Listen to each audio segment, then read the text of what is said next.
बिस्मिल्लाहिर्रहमानिर्रहीम। और हमारा अगला टॉपिक है पावर फ्रॉम विंड। हमने इसके बारे में बेट्स क्राइटेरिया हम लोगों ने रीड कर लिया है, तो मैं थोड़ा सा चैप्टर नंबर 9 के स्टार्ट से आपको दिखा दूं पावर फ्रॉम विंड। तो इसमें ये 9.1 इक्वेशन हमें क्या बता रही है, CP half rho A you not cube के बारे में। तो यहाँ पे CP का क्या मतलब है, ये वो फ्रैक्शन है जो हम इनकमिंग विंड एनर्जी से हम एक्सट्रैक्ट कर सकते हैं। ठीक है, अब यहाँ पे हमें ये ग्राफ हमें क्या बता रहा है कि एंड ऑफ द ईयर के ऊपर world wind power installed capacity के 1990 से लेके जब 2005 के बाद ये ग्रेजुअली मतलब ये इंक्रीज की है। ठीक है, इंस्टॉल कैपेसिटी ये गीगावाट के अंदर ये चलेगी। तो with the passage of time इसके अंदर एक्सपोनेंशियल राइज आ रहा है। ठीक है, इस विंड एनर्जी के अंदर। ठीक है, तो यहाँ पे देखें the structure comprising the rotor, its matched electricity generator and output equipment is sometimes called wind energy conversion system. The optimum rotation rate depends on the ratio of the blade tip speed to the wind speed. So small machines rotate rapidly and large machines slowly. क्या मतलब इसका कि जो optimum rotation rate है, जो कि हमें ग्लार्ट ने बाद में बताया था, ये आगे चल के मैं बताता हूँ आपको, तो वो डिपेंड किस पे करेगा, वो डिपेंड करेगा ratio of the blade tip speed to the wind speed, यानी कि इसको हम कहते हैं टिप स्पीड रेशियो। ठीक है, इसको हम क्या कहते हैं, टिप स्पीड रेशियो, यानी कि जो टिप के ऊपर स्पीड है वो डिवाइडेड बाई जो एक ब्लेड के टिप के ऊपर जो स्पीड है वो divided by speed of wind. तो इसको टरबाइन के अंदर हम ब्लेड टिप स्पीड रेशियो कहते हैं, तो उसके ऊपर ये चीज डिपेंड करती है। So small machine rotate rapidly, इसका मतलब उसका जो टिप है वो ज्यादा वेलोसिटी से रोटेट करेगा, तो न्यूमिनेटर ज्यादा हो गया एज कम्पेयर टू डिन्यूमिनेटर से। डिन्यूमिनेटर तो दोनों केसेस में कांस्टेंट रहेगा, अगर बड़ी टरबाइन लगाए तब भी, छोटी लगाए तब भी, एंड लार्ज मशीन स्लोली। तो ये हम आगे चल के इसको जरा डिटेल में डिस्कस करते हैं। तो ये यहाँ तक आपने इसको छोड़ देना, ये कुछ नहीं इसके अंदर करना। तो अगला हमारा जो आर्टिकल है that is types of turbine. तो अगर आप इसको देखें टाइप्स ऑफ टरबाइन में कि हमारे पास ये एक सेंट्रल हब है और ये एक ब्लेड ऑफ विंड टरबाइन है। सेंट्रल हब के बाद ये एक फ्रंट व्यू है, ये सेक्शन इंडिकेटेड फ्रंट व्यू है। अब सपोज करें कि इसके बैकवर्ड से एयर आ रही है और इसको टकरा के आगे जा रही है, और या फिर आगे से जा रही है और ये इसको क्रॉस करके आगे जा रही है। तो ये जो एयर विंग है ये किधर मूव कर रहा है, इसके परपेंडिकुलर मूव कर रहा है। तो इसका क्या, जस्ट लाइक आप ये सपोज करें ना कि आपका एक पेडिस्टल फैन है, उसमें हवा कहाँ से आ रही है, उसके फ्रंट से, और पंखा किधर रोटेट कर रहा है, direction of wind perpendicular to that direction. तो इसका क्या मतलब हुआ कि डायरेक्शन ऑफ विंड के जो पंखा रोटेट करेगा, पंखे का जो विंग रोटेट करेगा वो उसके परपेंडिकुलर जाएगा। ठीक हो गया। अब ये जो आपका एयर विंग है, सपोज करें कि ये रिस्पेक्टिव व्यू है कि हमने इसको थोड़ा सा जरा जूम कर दे, ये परपेंडिकुलर इसके दोनों के, ये u कौन सी वेलोसिटी है, that is incoming wind velocity, और v कौन सी वेलोसिटी है, that is velocity of air wing. तो इन दोनों के दरमियान जो एंगल है दैट वुड बी 90 डिग्री। ठीक है, तो सिमिलरली सेक्शन प्रोफाइल, हम एक एयरफॉयल को अगर हम कंसीडर करते हैं, एयरफॉयल को, ये मैंने आप लोगों को पहले भी करवाया हुआ है, एयरफॉयल को अगर हम कंसीडर करें तो एयरफॉयल में यहां से आप सपोज करें कि ये विंड वेलोसिटी आई, ठीक है, और ये वो वेलोसिटी थी जो रोटेशन वेलोसिटी थी। अब विंड वेलोसिटी और रोटेशन वेलोसिटी दोनों क्या है, आपस में परपेंडिकुलर है, दोनों क्या है, आपस में परपेंडिकुलर है। ये रिलेटिव वेलोसिटी है। ठीक है, अगले आर्टिकल में ना मैं ट्राई करूंगा कि मैं पेज के ऊपर लिख के आपको ये जो समझाऊं। वैसे हमने FM2 में जब हमने किया था कि होल लिफ्ट इज प्रोड्यूस, तो हमने इसकी एक डायग्राम ड्रॉ की थी, वो मैं वंस अगेन आपको करके दिखा दूंगा। तो बस आपने यही याद रखना है कि इन दोनों के दरमियान जो V और U, इनके परपेंडिकुलर के दरमियान जो रिजल्टेंट निकलता है that is relative velocity. Relative velocity क्यों? क्योंकि दोनों चीजें मूव कर रही है ना, विंड भी मूव कर रही है और आपका टरबाइन ब्लेड भी मूव कर रहा है, तो इसलिए we would take a relative velocity. तो हमने ये देखा था कि रिलेटिव वेलोसिटी के अलोंग जो कंपोनेंट जाता है that is the drag force, और इसके जो परपेंडिकुलर जाएगा दैट इज लिफ्ट फोर्स। ठीक है, तो अब हम इसमें देख लेते हैं कि important before moving on to the types of wind turbine, वो कहता है कि कुछ इंपॉर्टेंट पैरामीटर्स हैं जो हमें विंड टरबाइन के अंदर कंसिडर करना बड़े ज़रूरी हैं। तो जो मेन फैक्टर्स कौन से हैं, वो ड्रैग फोर्स है। ड्रैग फोर्स कौन सा है? Component in line with the relative velocity. और लिफ्ट फोर्स कौन सा है? The component is perpendicular to the FD। The use of word lift does not mean FL is necessarily upwards and derives from the equivalent force on the airplane wing। इसका मतलब ये नहीं है कि ये लिफ्ट फोर्स का मतलब है कि ये लाजमी इसने उसको ऊपर ही उठाना है। लिफ्ट फोर्स का मतलब है कि वो फोर्स जो रिलेटिव वेलोसिटी के परपेंडिकुलर लगेगी दैट इज लिफ्ट फोर्स। ठीक है, अच्छा, उसके बाद हमारी अगली चीज आ जाती है वोर्टिसेस एंड एडीज के। टरबाइन में से पास करने के बाद जो हवा है वो भी बाज़ घूमना शुरू कर देती है, वो व्हिर्लपूल बनाती है।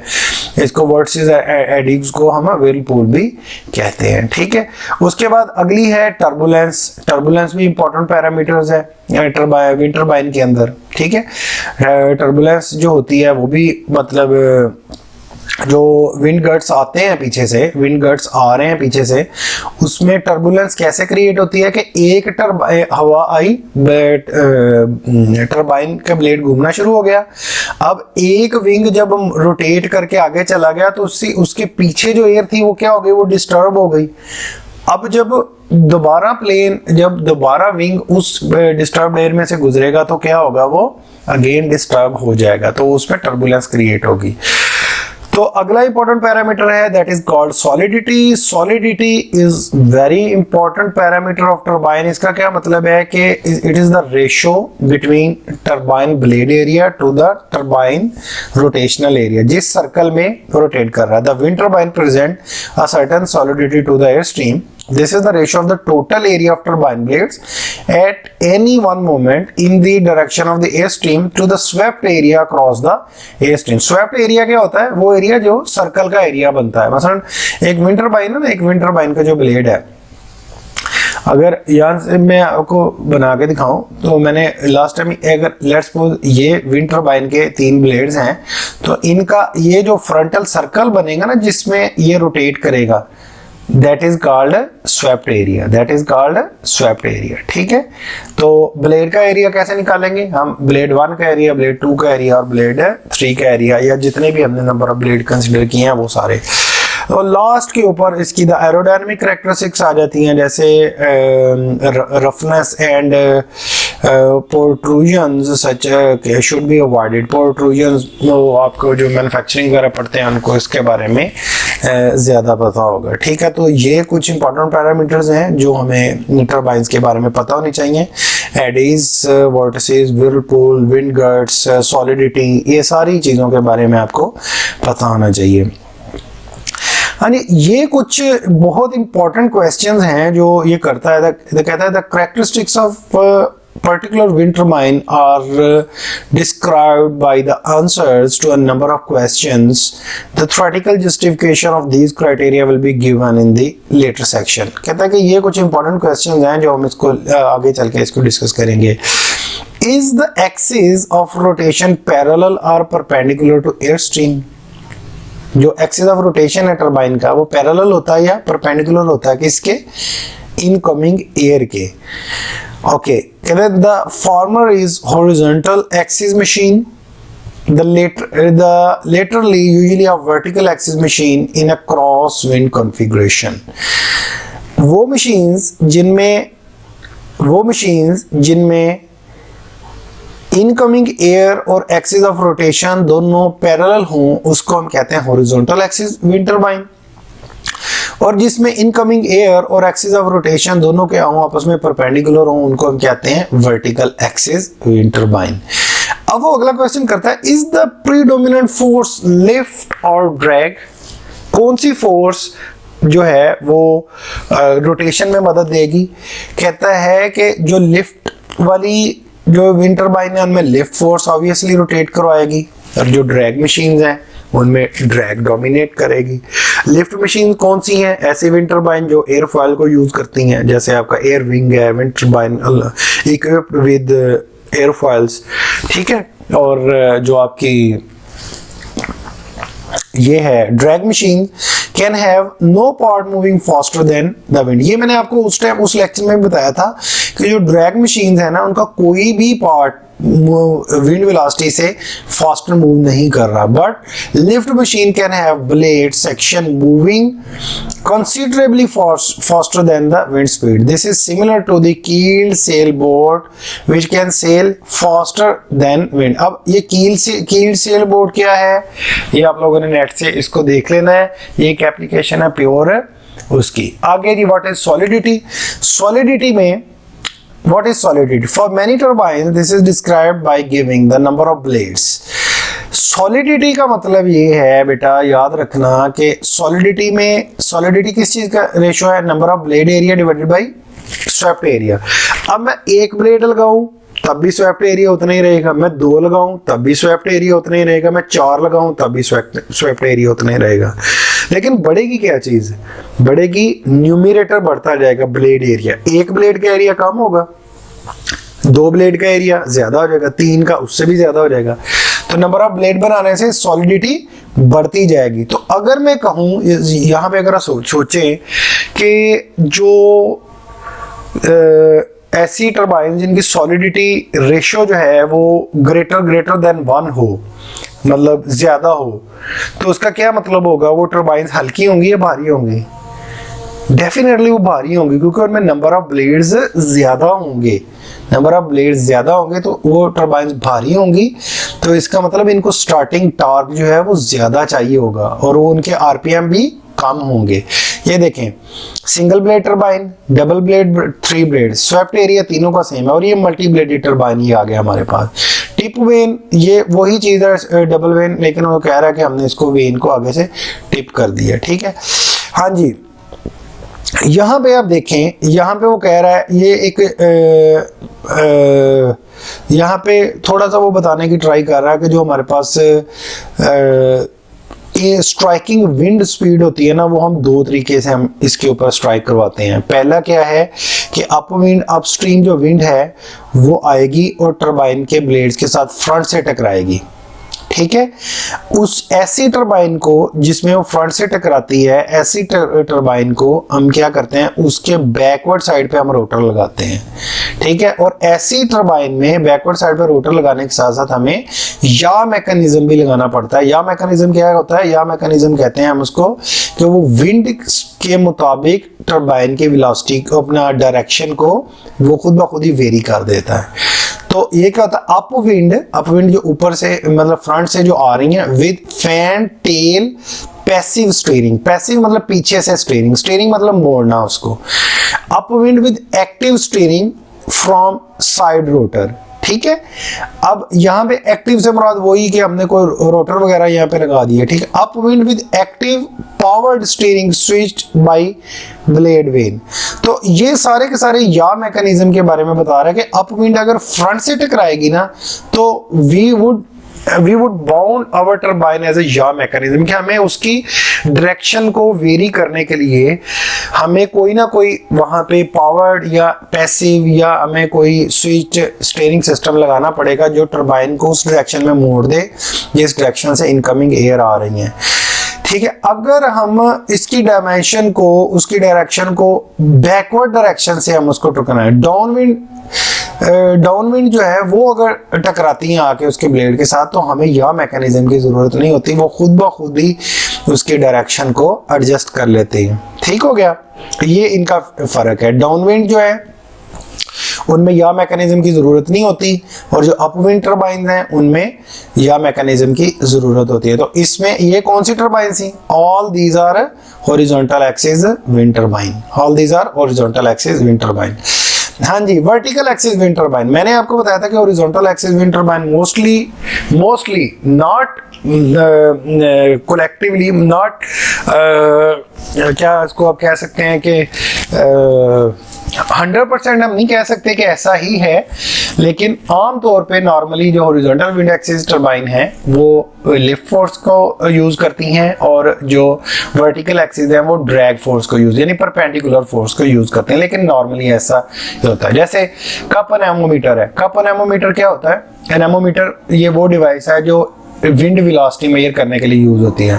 तो ये अगर आप देखें कि ये आपकी एक रोटर है, हवा आएगी ऐसे कप के अंदर परपेंडिकुलर टकराएगी और इसको रोटेट करवाना शुरू कर देगी। तो समय लगी ना, अब इसमें कोई लिफ्ट नहीं है, इसमें डायरेक्टली ड्रैग फोर्स थ्रस्ट लगा रही है और उसको रोटेट करवा रही है। सिमिलरली ये सर्विनस रूटर है, सर्विनस रूटर की एप्लीकेशन बनी पड़ी है। इसकी मिसाल मैं आपको ऐसे दूंगा कि आप एक पाइप लो, पाइप को सेंटर से कट करो, उसके दो पीसेस हो जाएंगे ना, दोनों पीसेस को अपोजिट डायरेक्शन पे यानी कि 180 डिग्री पे, मतलब एक पाइप का जो इंटरनल आधा पाइप है उसकी जो कनकेव शेप है उसको अपने चेहरे की तरफ कर लें, और दूसरे हाफ की जो कन्वेक्स शेप है, जो उभरी शेप है, उसको अपने चेहरे की तरफ कर लें, और दोनों को एक सेंट्रल एक्सिस के गिर्द आप उसको चिपका दें। तो क्या होगा? हवा एक तरफ से आएगी, आधे पाइप के टकराएगी, ठीक है, उसको रोटेट करवा के फिर दूसरा फ्रंटर पे आ जाएगा। तो ये जो शक्ल बनी हुई है ना, ये अगर आप इसको देख पाए, मैं आपको दिखा देता हूं, ये देखें, ये अगर ये ऐसे आधा पाइप ये और आधा पाइप ये, ठीक है, मतलब अगर मैं इसको बना पाऊं तो ऐसे, ये इसका सेंटर ऑफ रोटेशन है, ठीक है। तो हवा यहाँ से आएगी, इधर टकराएगी, रोटेट करवा के ये वाला पोर्शन फिर इधर आ जाएगा, ठीक है, और इधर आएगा तो फिर अगेन इधर से ऐसे हवा टकराएगी तो वो इसको रोटेट करवाएगी। दैट इज कॉल्ड सर्विनस रूटर, और ये भी 100% ड्रैग को अपने अंदर इनकॉर्पोरेट करके रोटेट करता है। ये है वर्टिकल डेरियस रूटर, यानी एग बीटर, मैंने डेरियस एग बीटर, इसकी शेप कैसी है? Darrieus egg beater. इसकी जो इनकमिंग विंड है और इसके रोटेशन, एक्सिस ऑफ रोटेशन दोनों क्या है आपस में परपेंडिकुलर। ये वाली जो एप्लीकेशन है ना, ये हम बाज़-औक़ात जो है वो उसको यूज कर लेती है लिफ्ट को, ठीक है। सिमिलरली नीचे भी है ऐसे मस ग्रूव ऑपरेटिंग फरलेड, ये एक advanced vertical axis wind turbine है, इनको आप नेट पे देख लीजिएगा। ये इवेंस, ये भी लिफ्ट फोर्स को देखें, दोनों की तरफ क्या लगे हुए हैं? एरोफॉइल्स लगे हुए हैं जो कि विंड की लिफ्ट को यूज करके रोटेट करते हैं, ठीक है। तो ये कुछ टाइप्स की वर्टिकल एक्सिस विंड टर्बाइन है। ये देखें, ये दोनों ही यूज कर रही है, ड्रैग भी, और ये दोनों प्योरली ड्रैग है, ये लिफ्ट है, ये भी लिफ्ट है, ठीक है। और ये कंसंट्रेटेड स्ट्रक्चर है। कंसंट्रेटर टाइप की भी एक यानी कि एक टर्बाइन होती है, ठीक है। कंसंट्रेटर का मतलब ये होता है कि हम मतलब एरिया को वहाँ पे कम कर देते हैं, ये थोड़े से टर्बाइन लगा के ना एरिया को वहाँ पे कम कर देते हैं, जो कि हवा को वहाँ से और ज़्यादा उसकी वेलोसिटी से रोटेट करवाता है। तो that is also a vertical axis wind turbine, ठीक है। अब बात यहाँ से स्टार्ट हुई थी हमारी, ये तो मतलब होगी ना हमारी वर्टिकल एक्सिस, कि large solidity machine start easily with large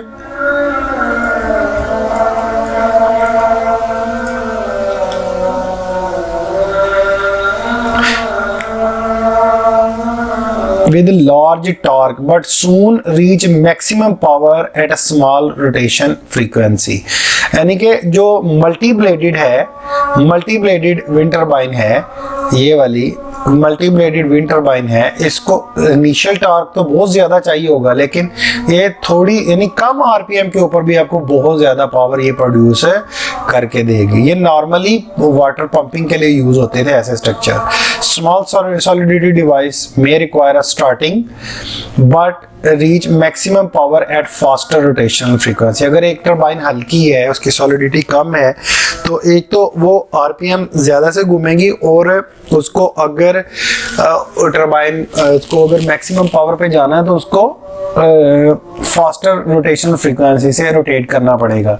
तो आई होप कि आप लोगों को इसकी अंडरस्टैंडिंग होगी कि सॉलिडिटी कम और सॉलिडिटी ज्यादा का क्या मतलब है। कम सॉलिडिटी का मतलब है कि ब्लेड एरिया आप कम करते जा रहे हो, ठीक है, नंबर ऑफ ब्लेड्स कम करते जा रहे हो, ठीक है, और लार्ज सॉलिडिटी का मतलब है कि नंबर ऑफ ब्लेड आप ज्यादा करते जा रहे हो। Thus the large solidity machines are used for water pumping even in a light winds. Small solidity turbines are used for electricity generation since faster shaft rotation frequency is needed. ये बहुत important information है जो आपकी turbine के related जरूरी है, इसलिए मैं आपको बता रहा हूँ। आगे क्या है जी, what is the purpose of the turbine, ये तो पता ही है कि इलेक्ट्रिसिटी जनरेशन का। पांचवा देखते हैं, is the frequency of rotation control to be a constant, obviously मतलब वो हम उसको कांस्टेंट करते हैं या मैकेनिज्म लगा के।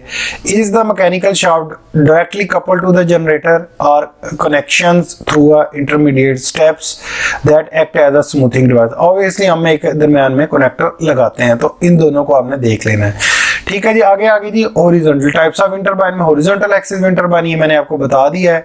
तो वो कहता है कि मोर देन 10 मीटर यूज, ये कहता है अपविंड का क्या मतलब है कि जो फ्रंट से एयर आ रही है, एंड डाउनविंड मशीन्स, डाउनविंड इसमें या मैकेनिज्म है अपविंड मशीन में और इसमें डाउनविंड में या मैकेनिज्म नहीं है।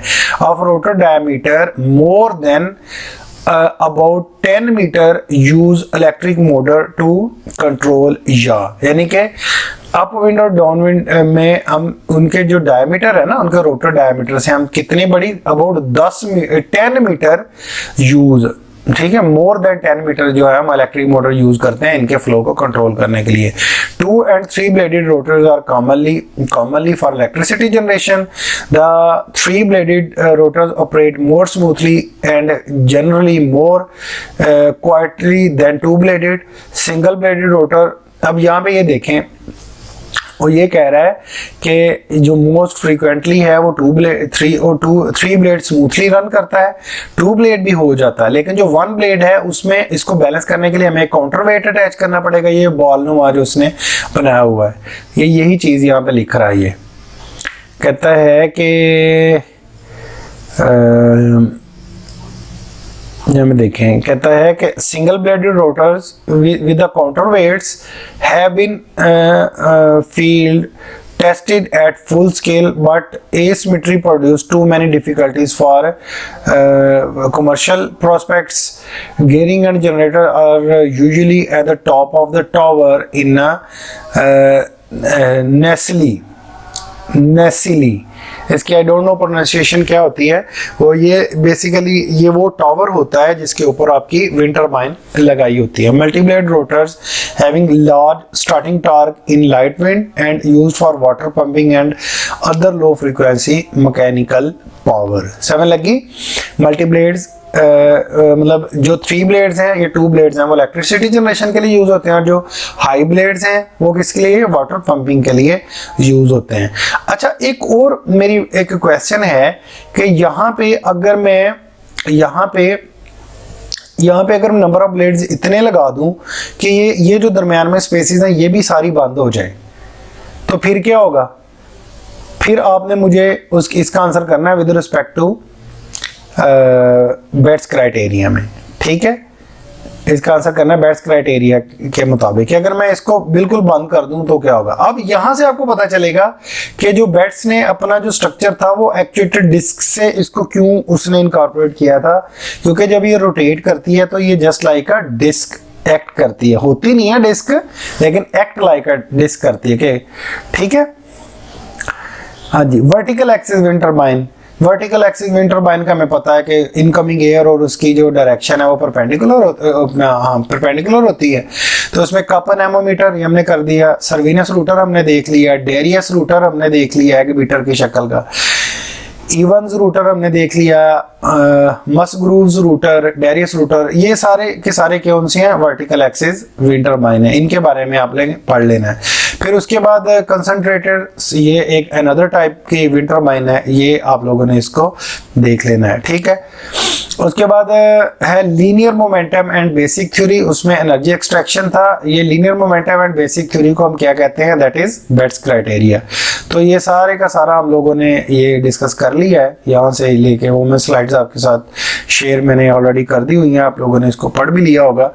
तो ये 59% आ गया। यहाँ पे ये ग्राफ रह गया था छोटा सा, ये करवाने के लिए हम इंटरफेरेंस फैक्टर को जब ड्रॉ करते हैं ना लॉन्ग द सीपी, तो हमें पता चलता है कि जो मैक्सिमम पावर 59 है ना, वो कहाँ पे आती है, वो आती है हमारे पास तकरीबन ये यहाँ पे जब 0.35 हम यहाँ पे ले लेते हैं, ठीक है। तो ये 0.59 आता है जब हम ए को 1/3 पुट करते हैं, ठीक है। तो ये ए और इसके साथ हमने इसको बना लिया, तो ये ए नॉट इज इक्वल टू 8/9, 89% मैंने आपको ये भी आपको करवा दिया, ठीक है। तो अगले लेक्चर में इसका ना एक्चुअली ये जो बात कर रहा है ना कि इसकी मैक्सिमम प्रूफ जो है वो ए नॉट इससे कम है, तो उसके बाद वो डायरेक्टली कह देता है कि that the maximum power extraction per unit area is 8/9 of the power in the wind, ठीक है। तो 8/9 पावर इन द विंड के इसकी छोटे 2 मैथमेटिकल स्टेप्स हैं इसमें करने वाले, अगर आपको कहीं से मिल जाए, ठीक है, आप लोग करके मुझे सेंड कर दें इस लेक्चर के फौरन बाद, तो मैं आपको इसके एक्स्ट्रा मार्क्स दूंगा, वरना मैं इसके लिए एक छोटी सी एक आधे मिनट की एक डेरिवेशन आपको करके दिखाऊंगा, वो फिर आप उसके मुताबिक इसको देख लीजिएगा, ठीक है। ये हमने देख लिया। हाँ जी, अगला जो टॉपिक है वो होगा हमारे पास एक्सियल फोर्स ऑन टरबाइन। देखिए अभी तक हम लोग क्या पढ़ चुके हैं, अभी तक हमने पढ़ लिया है विंड टरबाइन को कैसे, विंड एनर्जी को कैसे मॉडल करना है, टरबाइंस को कैसे मॉडल करना है, ठीक है। टरबाइंस की टाइप्स हमने डिस्कस कर ली हैं, टरबाइंस में इंपॉर्टेंट पैरामीटर्स हम लोगों ने डिस्कस कर ली हैं, ठीक है। उसके बाद टरबाइंस की टाइप्स हम लोगों ने डिस्कस कर ली है, फिर ब्लेड एलिमेंटल थ्योरी हमने बेट्स क्राइटेरिया डिस्कस कर लिया है। अब हमने निकालना है thrust force, maximum thrust force on the turbine, ये हम लोगों ने अगले लेक्चर में इसको निकालना है। Thank you very much.